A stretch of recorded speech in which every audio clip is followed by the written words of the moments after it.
Yes, it was a very manual process. We actually had an Excel sheet for just for like PM as an example. We had an Excel sheet, and through that Excel sheet, I would manually update the hours every week for all of our units. And if it were past the PM schedule, it would turn red. So we would maybe have 3 units that were due for maintenance that week.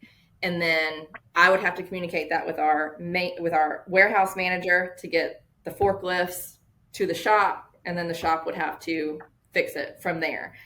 But now we have the odometers already set up, and the employees can scan that ticket in on the floor on immediately.